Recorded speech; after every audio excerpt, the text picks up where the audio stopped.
Perfect. Hello, hello, hello, everyone.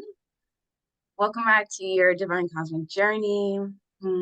Today, and actually, we're in October right now. We're recording this.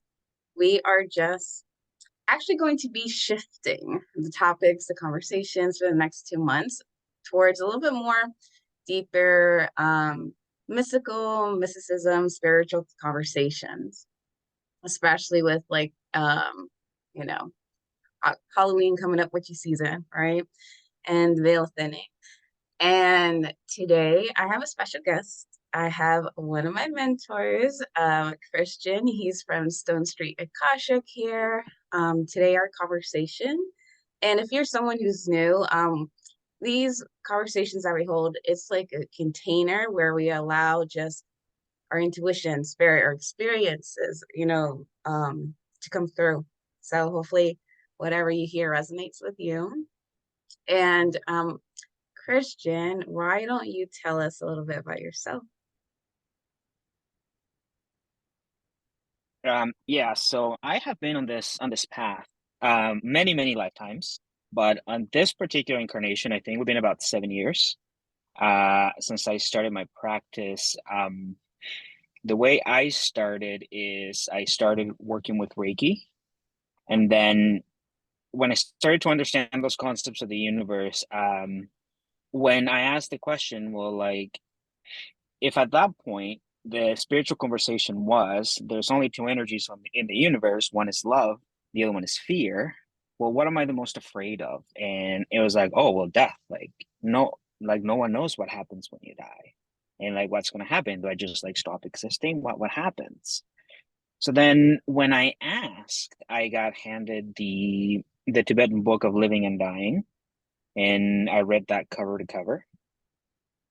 So that started to give me perspective on the afterlife, on what happens when we cross over, the concepts of karma, relationships, and the next incarnation. So that's when I started to really dive into the topic of past lives. Where like, well, where are these past lives then? If they exist and if we have them, oh well, they're in the Akashic records.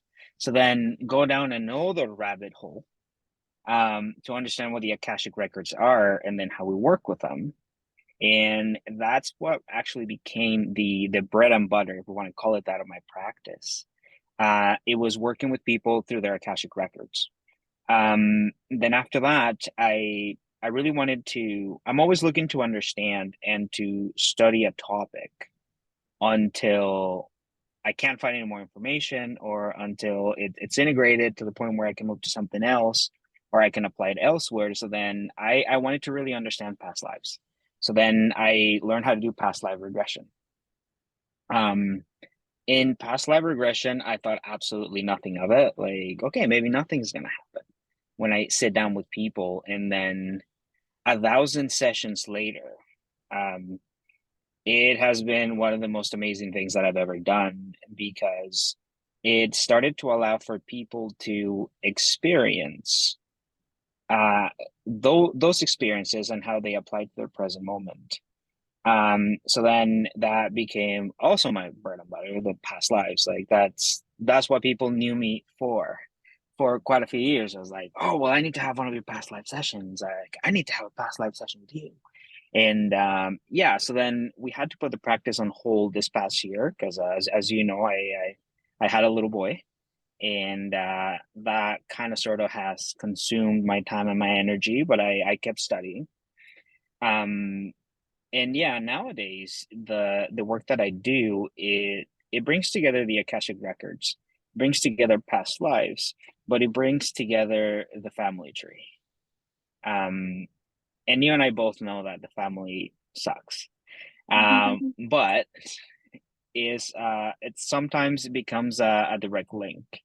Um, and when I was reviewing my notes from every single session that I've done, one of the things that really always stood out was actually the family. In past lives in England or in Scotland, the antagonist of the particular experience was either the aunt or the uncle, who was actually a husband at that point.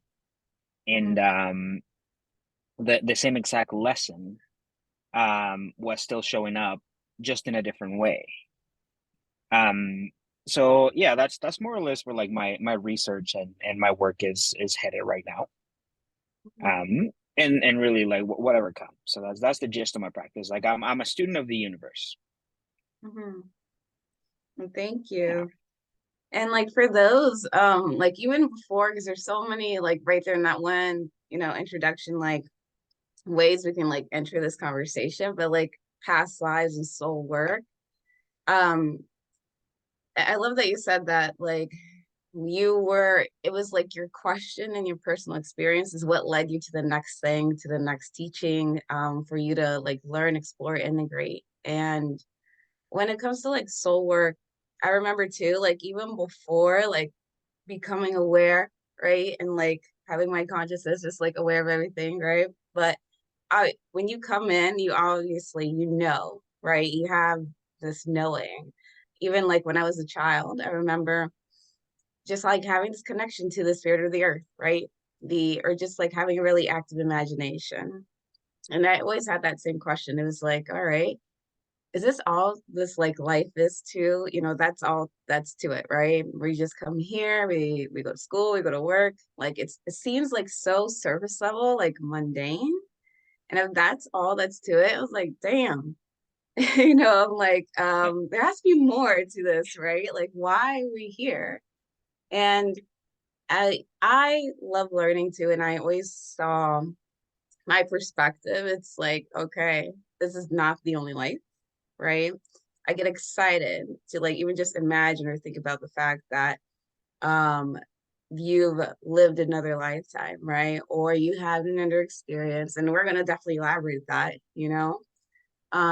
And like when you come into this experience in this lifetime, at least from what I've been learning with you and then just personal experience too, huh, just like realizing that one, it doesn't have to be heavy when you're here.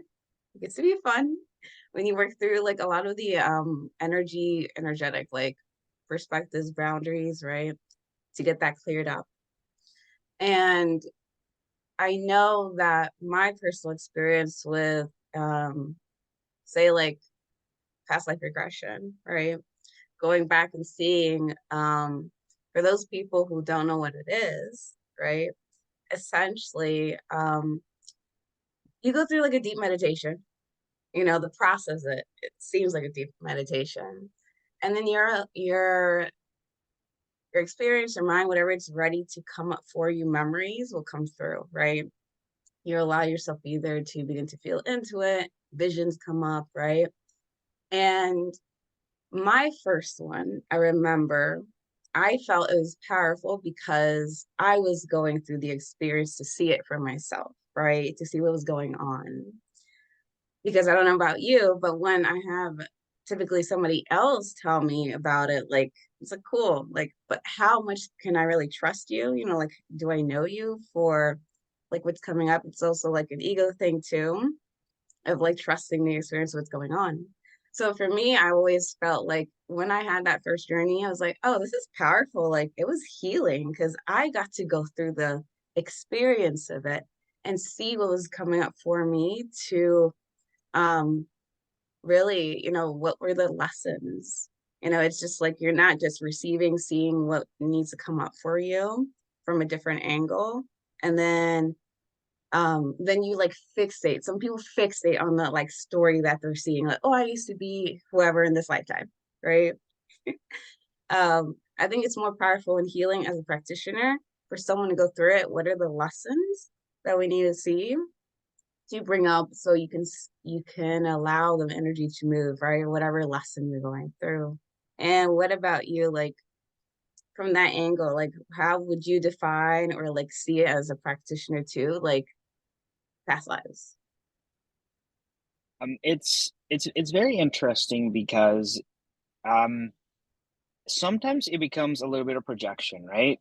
I remember I first started and I had the first set of sessions that I did, like I'll say my first 5 sessions, where I'm sitting there, I'm still reading from my script.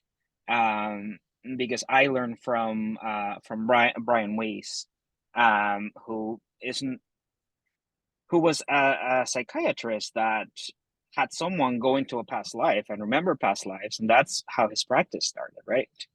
Um, and I'm sitting there, and then all of a sudden it's like, yeah, we're here. And what I started to understand is that regression wasn't necessarily regression to like a different timeline. Timeline in a way like a different body or whatever. Sometimes it was regression at childhood. Because what happens is we read what's on the internet, we read what's on social media, and it's like, oh man, we're gonna go look at this past life in Egypt where I was like Cleopatra or something like that. And then our expectations like drop when we go back, and it's like, oh, I am this young lady that cares for the sick, and I care for the dying. I help the dying pass over. And the question, because there are two questions that happen here. The first one is this all my imagination? Mm-hmm. That is the number one question. You could have a client with the most vivid experience, and then when you tune in as a practitioner, you can feel it too. You feel the room changing. You sometimes it's very cold, sometimes it's very hot, sometimes you can feel the trauma. Like for myself, for example, when I go back with people and all of a sudden I go, why is my back hurting? Like, oh, it's because I'm getting stabbed. Like, okay, perfect. Like let's work with that. The thing that sometimes we forget, and that's where the ego aspect comes in, is that the universe is really mental, right? When we look at the seven hermetic principles, like the universe is the imagination of a mind, of a mind, of a mind, of a mind. So when someone goes, well, is this just my imagination? It is, and it's good. It's perfect that it's your imagination, because what we are doing is we're connecting to this narrative that we are now ready to see. Um, so when for me it became projection is like, first 5 sessions, we are going back to a childhood timeline where the most meaningful place was their parents' beach house. So then it's like, okay, so why can't I regress past 7 years old? And it's like, okay, then I know as a practitioner, as a therapist, this is what I have to dive into. The best review that I can get after a session is when my client goes, that is not what I expected to hear or to see. That is perfect. Because if someone tells me, oh, that's exactly what I expected to see, somehow, some way, we can sort of veer in a different direction. Mm-hmm. So then, when I did those first 5 sessions, I was like, okay, like that went very well. Everyone regressed. Perfect. And everyone got meaning out of it. So then I was like, but is there such a thing as being able to connect with different beings, like people that are dragons and have those essences, like the fairies, um, beings from other galaxies? Like, is there such a thing? And then I said, well, no, like there's just no way. There's no way that we can do that. So then I traveled to the regressions, and the 6 sessions that I did there, one was a dragon, the other one was a being from outer space, one was a mermaid. Um, I was sitting with another client, and I'm like, "Are you a fairy?" And he's like, "Yes." I was like, "Holy!" Like it all hit me at once. So little by little, you start to see and experience what you're ready to fathom, right? I had never seen Merlins before, but they showed up, and it starts to give people validation, because then people start to connect their experience, but um, there is the more and more that I look at the sessions that I have and that I've had with people, is there's a lot of symbology. Sometimes what we like to do is we like to just look at the surface level, right?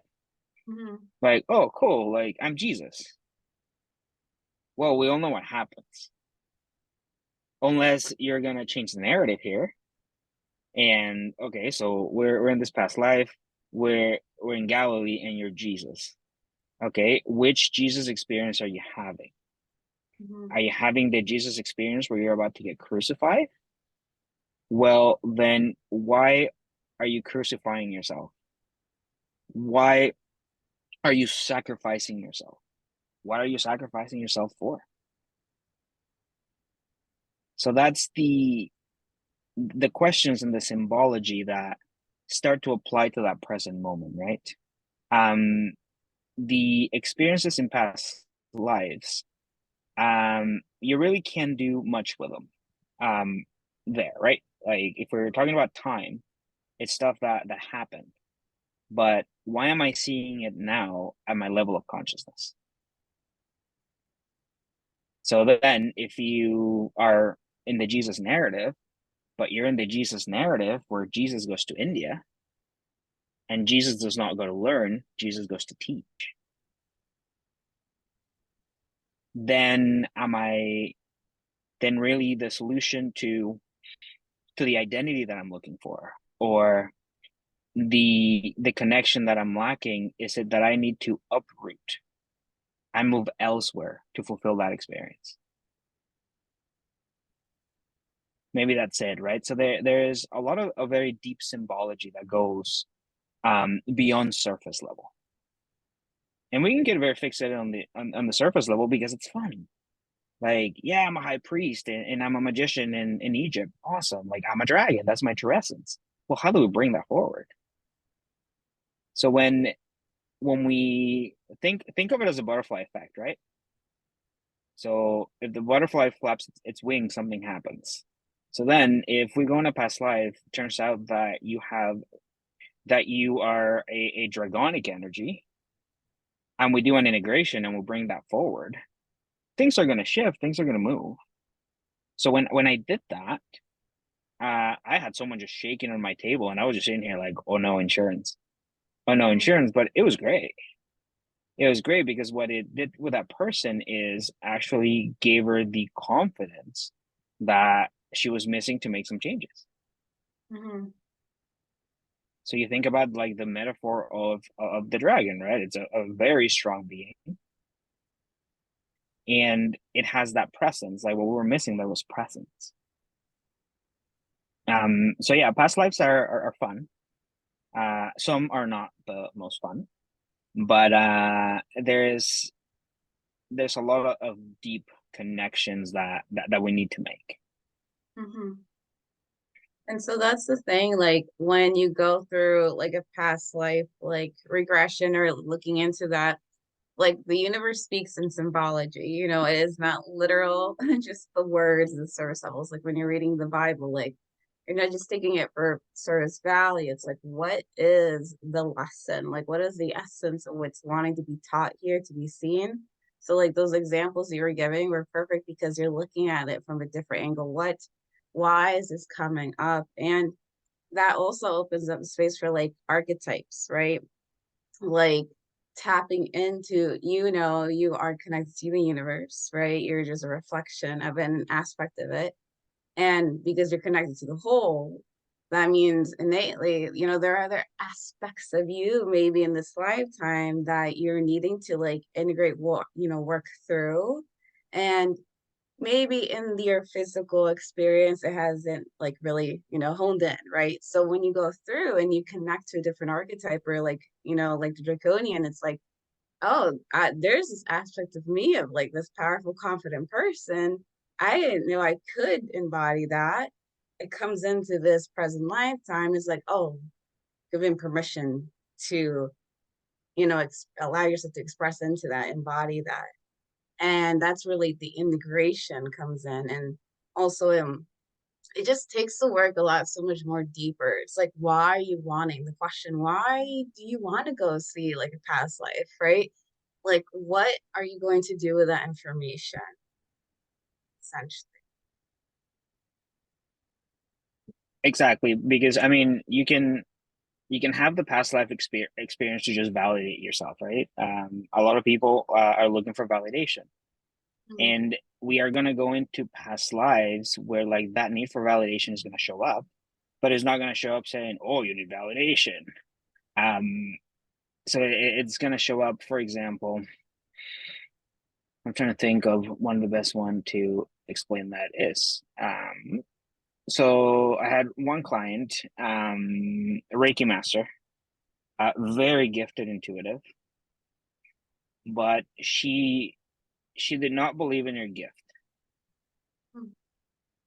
So what the spirit was looking for, the spirit was looking for validation. So then what we came up to is like we're on this like spaceship, and then she had like discs on her hands. And then we started to have that conversation. Well, what are those for? And then she started telling me they're for healing and this is how they work. And like, all I have to do is I have to do this. And then like, look at the way it regenerates like the cells in the body and it lightens the soul. And then you could see the room light up when she was talking about that. And it's like, okay, so how does that apply to right now? She goes, well, like, that's what I do. That's right. Then do it. And great intuitive, great intuitive, great healer. Like that's awesome. So it gives you that sense of validation and helps you step into your truth more. Mhm. Um, on the other hand, what it can do, because there are two sides to the universe, right? So it can do that, but on the other hand, it can bring you back in the hamster wheel over and over and over and over. Because sometimes when we're the souls are addicted to healing and addicted to psychics and therapies, right? They receive the same answer. So they go to the tarot. The Mhm. tarot says, hey, you are very angry at your mother, you got to sort out this issue. It's the feminine the feminine line in your family is the issue. So then you go to have an Akashic record reading and it's like, oh, divine feminine energies, they are out of whack, like we need to work on the lineage. Boom, you come to a past life regression, and then the mother who has passed is standing right there in front of us, because regression also allows you to connect to those that have passed. It becomes a way of mediumship because you are thinning the veil and you're traveling from dimension to dimension. So boom, the mother is right there front and center, and it's like, well, and the symbology that I had for that particular regression is like there was like her Akashic book and it was empty. And then her mother's just right there. And I was like, and who is this lovely lady who's very upset right now? And she's like, well, that's my mother. And then that's when I came to the concept of confrontations. Um, confrontations in when we're doing therapy allow us to actually like let everything out, right? Like it's a clearing of the throat and of the heart that happens. So then, well, it's like, we're here. You have something to say. Well, why don't we just do it? And I was at a metaphysical store, so we are here, and this lady's just going and going at her mother and going and going. But as the therapist, as the regressor, I guess, um, you're listening for everything that is coming out, everything that is being said, everything that is being felt, because all that symbology is right there. But now, if we already got the same answer 5, 6, or 7 times, then this is where we make the decision to do something with it. So Mhm. it can be very validating, or it can just give you the same answer that you already know that you need to do something about it. And it doesn't matter how many times you regress.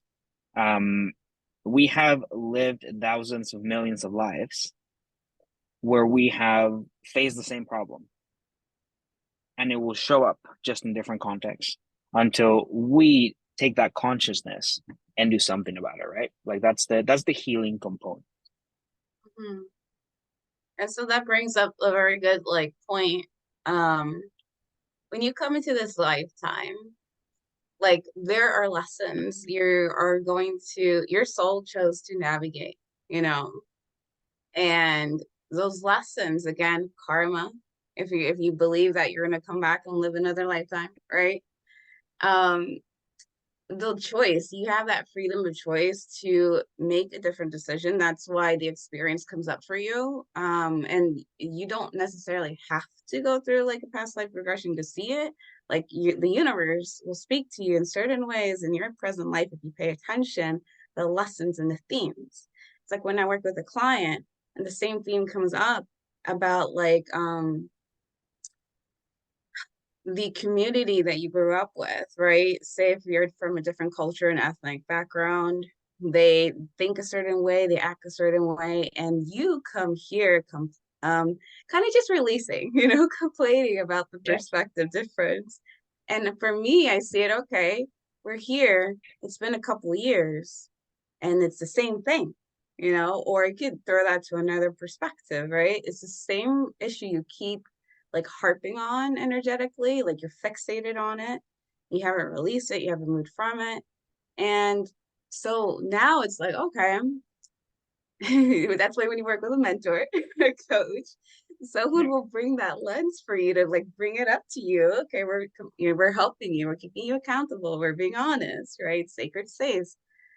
No shame, but you're here to do something with it. Like you can either um have that same lesson repeated because you made no different decision from that, or you make a different choice. What is it that your soul's not resonating, it's not aligned with it, that needs to like release from it or something. Some action needs to be taken.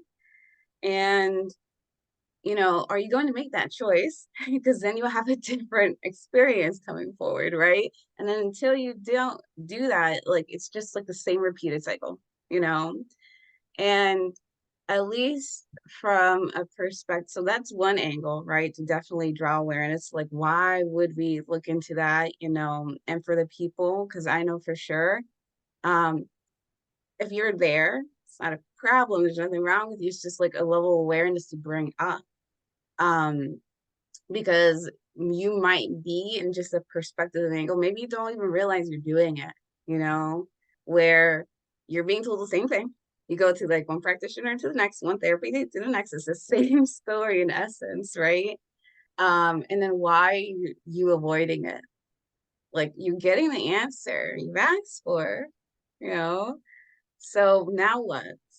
And sometimes I find it's usually just a conscious thing. It's like, oh, I didn't know I was doing that.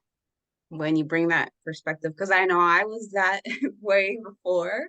It's like I'm like, oh, I didn't realize I was not taking action. I need to take action for things to move. And that's applied through all scopes of your life, and so that's a major thing to just really highlight, Yeah, because in spirituality, and I say this all the time, we talk about the concept of intention, right? And Mhm. then, people tell you, well, you did it with the best of intentions. So it's like, okay, like intention, like deep inside of me, I want to really do this, but because we're living in a duality that eventually becomes a trinity, for us to give birth to the third aspect of ourselves, then we need to take what's in duality and blend it together. So everything always gives two things always give birth to thing number three. So then if there's something that I'm trying to change, and like someone comes and sees you and they get a ritual, and there's a journey and a meditation and everything.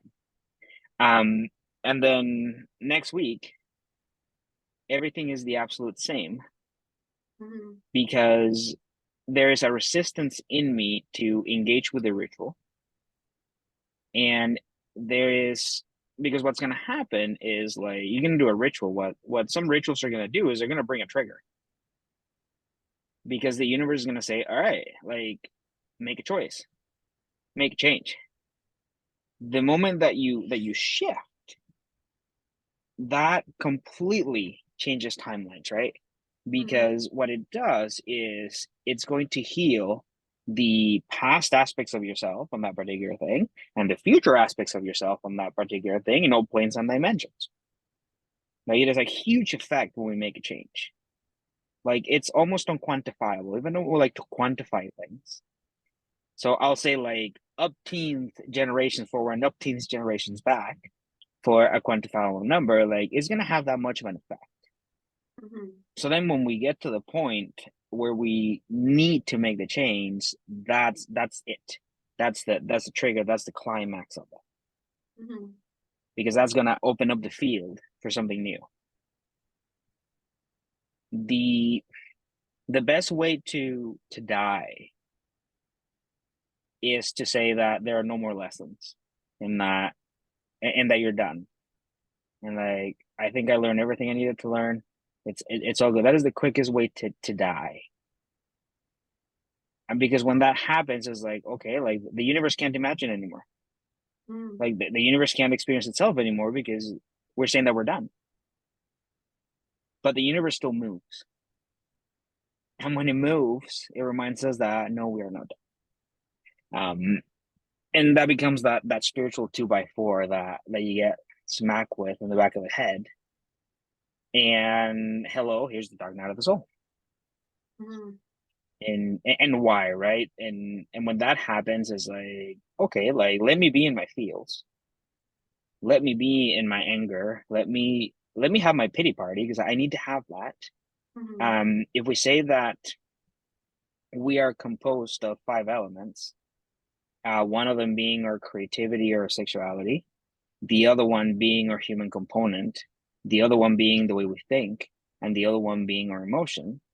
And then together, they actually let us experience the aspect of spirit. Then I need to feel all those things. I need to be emotional. I need to be fiery and think of ideas. I need to be able to be afraid to lose certain material things. And when I do that, that's what opens the door. Mm-hmm. So yeah, it can get very deep. When we start to go down the rabbit hole and we jump off the deep end. So when you step into that dark night of the soul component, then you go, why me? It's happening to me, and you touch on all those things, and it's like, well, what are we gonna do about it? Mm-hmm. Do I need a regression? Do I need a cleansing? Like, do I need to razzle with the devil a little bit and see what we get? Like when I clear houses, razzling with the devil. Like, is that what I need to do? So Mm-hmm. yeah. What is it that you need so it kind of like lights that fire to take the action, or brings that perspective that you need to go, like, give permission to move forward?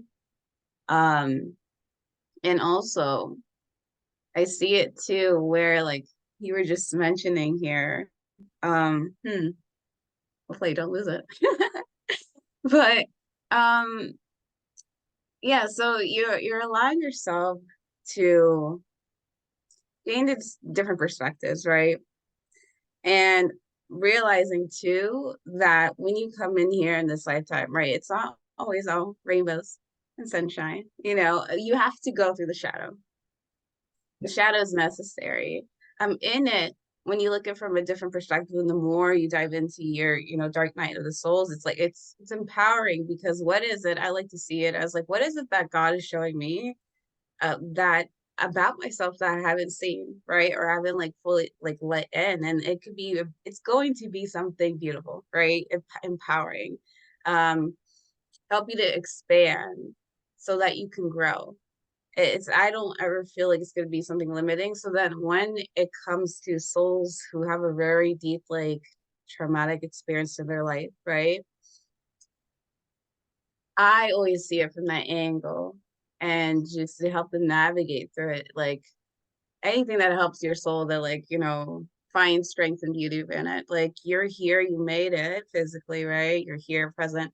Now, like, your soul experienced certain things so that you can extract lessons from it, so that it shifted you, directed you a certain path. But now you're being present, you're asking those questions, you're wanting to, like, heal from it, grow from it. And you can. So, like, to really, understand that there's something more meaningful behind that, you know? And that brings peace to the soul, I find, because in no way would I ever want somebody to feel disempowered, right? Or afraid of what they're experiencing, because that's not the point.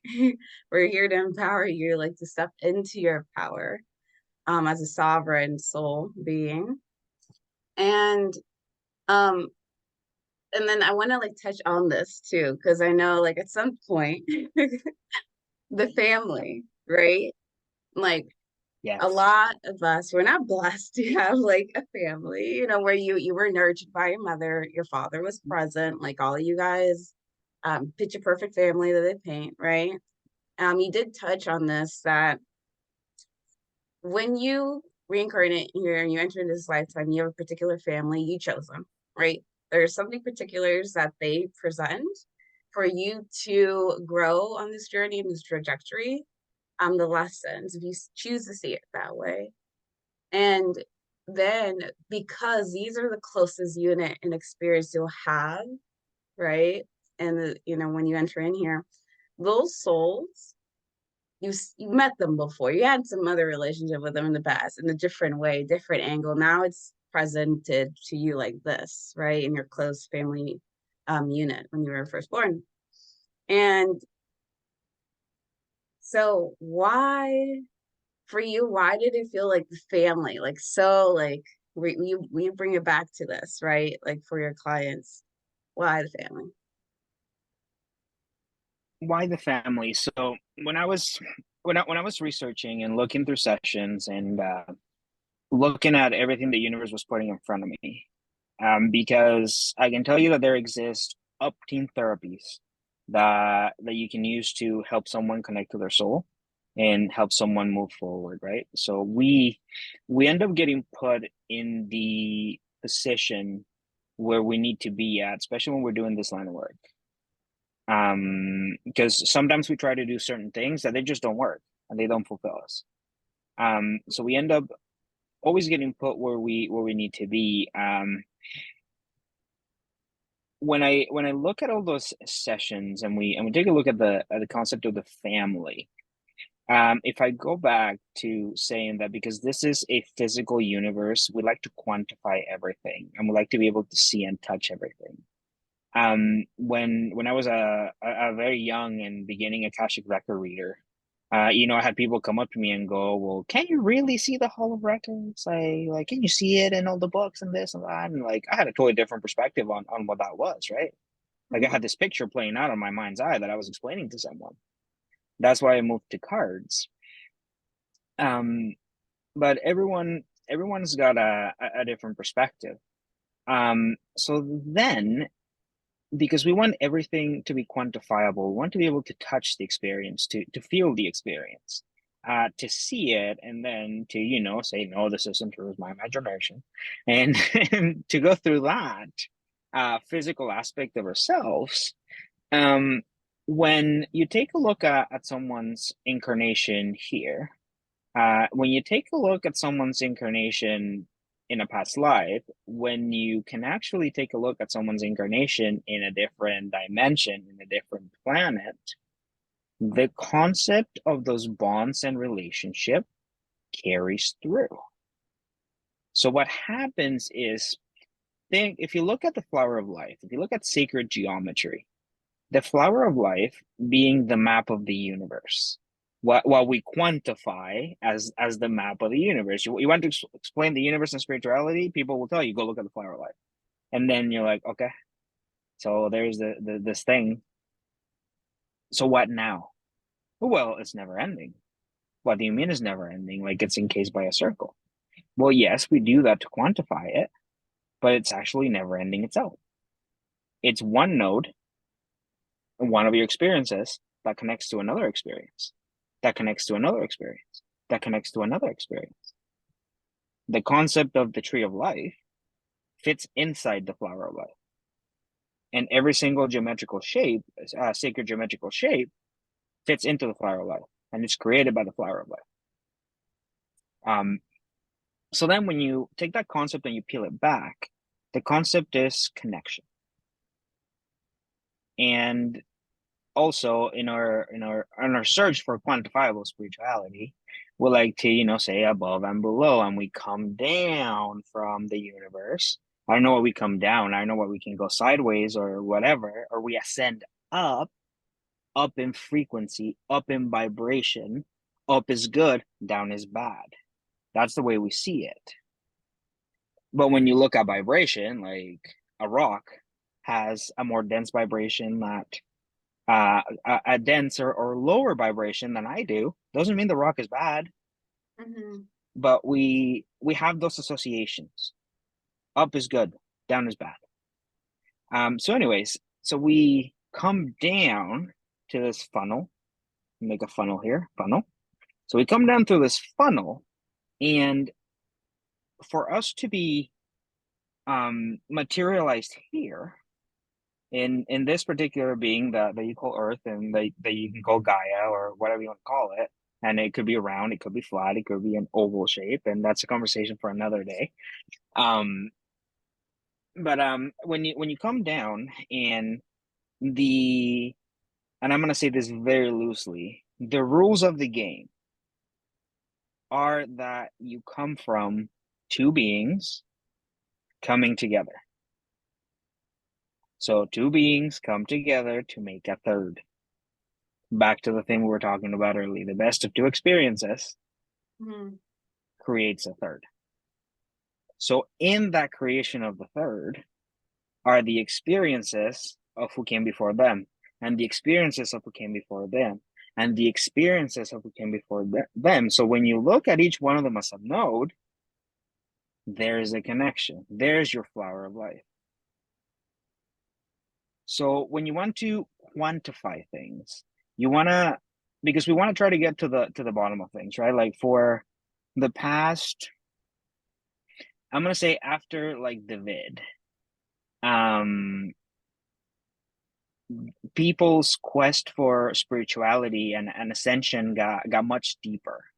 Like, when you and I first started, like before the vid, like we were a niche, right? Like it wasn't as open. Now you have like a university in the UK that is going to offer a degree in occultism and spirituality.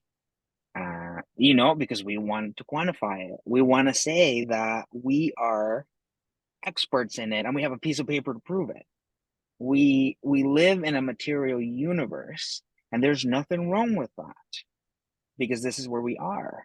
So we want that aspect that we can touch, and that we can feel. So then when you look at those connections, that's why the concept of the family was right there.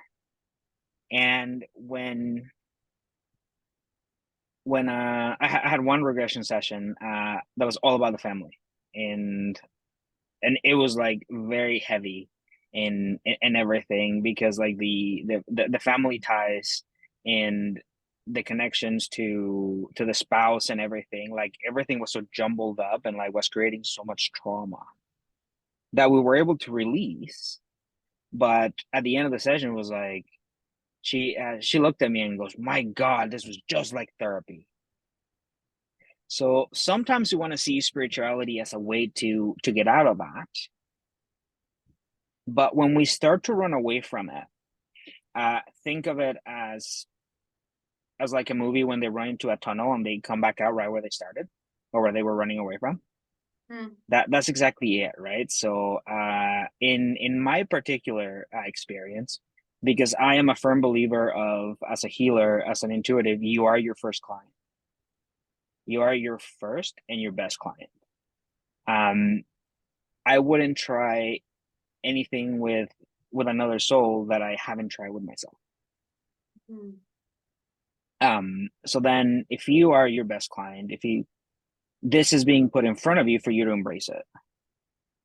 So then I had that moment where I had to embrace the concept of the family. I ran away from it like it was nobody's business.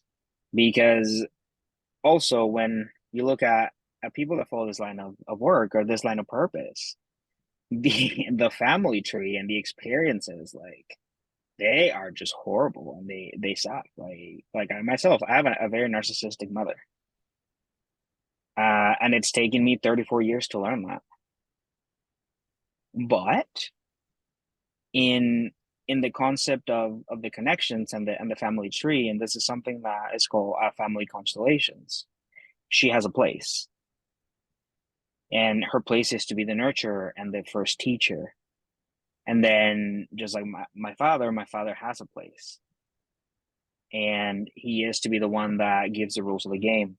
He is the one that that within his spirit gives me the keys for me to eventually take my place as a father if that's what I choose to do. So everyone plays an intricate role, and if you want to quantify your spirituality, if you want to actually like touch it and feel it, engage with your family, because it opens a can of worms. Like it opens a huge can of worm. But it is the most healing in what got me personally to the next level. If we are same thing, see levels. See, everything is so like up, down, more, yeah. So that's what it did for me. Mm-hmm. The next phase of your soul's evolution. If we Mm-hmm. don't want to like, put it a hard like cap on that. And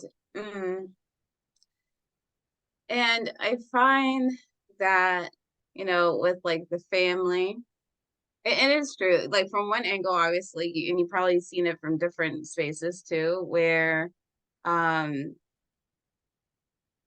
you are the one in this lifetime to heal and free like your future generations from whatever you've has streamlined down, I guess, to you, right? And but it has to be your choice to engage in it, right? To make a different change. And I think that comes back to the same like of change, right? Of not being stagnant. I see it of not allowing certain patterns, certain just like beliefs within the family or society to keep going, right? Like we're trying to shift that, right? Whatever it is that you're supposed to be going through. Um, and with all that, so ultimately I hear like karma, right? Or it's just like that cycle, like you were saying, you go from one node to the next and it comes to the third. And Yep. um like I always just question, or I always just ask myself, right? Like you are your best like student, client. And for me, it's like, okay, well, I definitely don't want to come back living this again in some other way, ideally. So, I gotta suck it up, put on my big girl pants, right? And do the homework. Like, and that's something that the universe is going to present to you, whether you're working with somebody or not, like what you need to do to shift, to make a change, to flow in the alignment of where you're being led. Or you work with somebody and they're going to give you some sort of support and guidance because that's what's going to help you to engage, right? In that healing and the shifting for yourself. Um, and I just want to say it's empowering when you step into it and do it. And like, yeah, like you were saying earlier, allow yourself to feel into the feels, like get it all out of the way, but at some point you gotta pick it up and just like take action, right? Because essentially it'll just be like replayed. Or I just feel like, what is that, like if you ask yourself if this is it, like okay, what else would you like to experience and dream? But if you don't allow yourself to make a different choice or engage with what you're being presented to, face, it'll be the same thing, right? That'll be it. And it's just a different way and package for you to eventually hopefully open up at some point. That's exactly it, right? At the end of the day, what I see karma as being, because sometimes we can get too hooked on the concept of karma, and it's like, oh, I'm paying for something that I owe to someone, like I stole a loaf of bread. Um, and it's like, okay. Um, but when you look at the concept of karma, karma is really an effect, right? Mm. So if the universe flows on cause and effect, then I am doing something to cause it to move that way. And Now, this can get heavy because it can be construed as almost victim blaming on certain situations, right? Certain situations that happen and that people experience. Like this is not what this is. It isn't about blaming. It isn't about um like, because for years and years, it was like, oh, you create your own reality, you're responsible for everything that happens to you, and then that rubbed a lot of people off the wrong way. So it's more along the lines, a reaction to the universe moving and the way you ride the waves. um so some of the experiences that we have and some of the things that happen, um they happen not because you had them coming, Mm-hmm. or not because you owe someone something. They happen through the levels of vibration and the way your soul and you yourself want to live that experience. It is sometimes hard to fathom at at a material level or a three-dimensional level, right? um because the first reaction is like, oh, so I experienced sexual abuse because it was my fault. Like, no, no, no, like, no, not at all. Like, there's a lot of symbology that hides in that sexual abuse, and there's a lot of symbology and metaphor that hides right there, that is showing us something. Obviously, through a traumatic experience, it is very hard to understand the medium until you come to that time that you're ready to come face to face with a medium, and is like, this is what this was showing me. This is what it shows. That's why the picture of the family to me becomes so important. um because then you start to see, right? You do the mapping of a family tree, and then you see 5, 6, 7, 8, 9, 12, 20 cases of inappropriate behavior. Mm-hmm. And so then you start to see the patterns that are recurring. And then, like, okay, so you start to map the connections and everything, and it's like, okay, we can work through this. So it's that. One of the books for me that had a life-changing perspective, and I think I had you read it before, is Conversations with God, volumes 1, 2, and 3. Neil Donald Walsh. In volume 3, he tells the parable of the little soul, and the way he frames it, almost frames it like a children's story.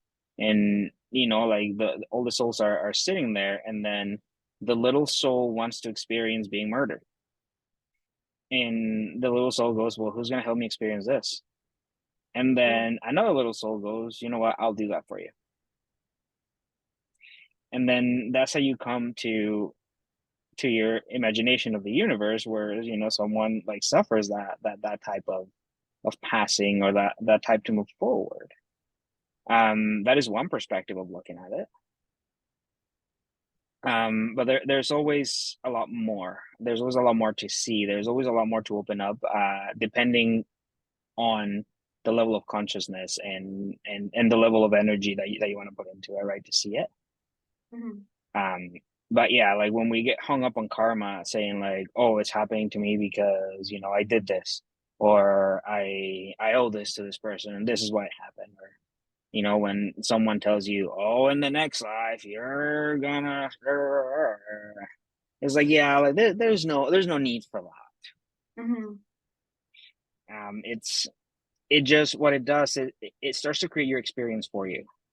Mm-hmm. And then our words are the most powerful things, because words create realities. Tell someone for years and years that they're useless, they will become useless, and then they will feel that they're useless, and then that becomes their identity, and then that becomes their narrative, Mm-hmm. all through words. And then, if we go through the school of thought, the thoughts create your reality, well, then yeah, like, words create thoughts create reality. But when we look at that and we work it backwards, then you start to see that karma is just a reaction. Mm-hmm. and choice. So it comes back to like the And choice and choice. decision.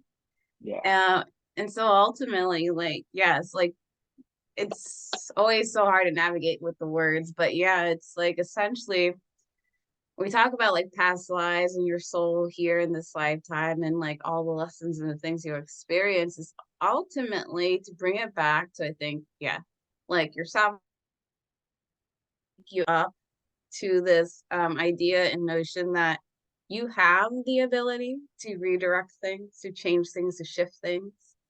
If it comes up for you, it's because it's for you to step up to, right? To experience something, to be a more active creator in your story, right? Rather than just an observer and just letting it pass through.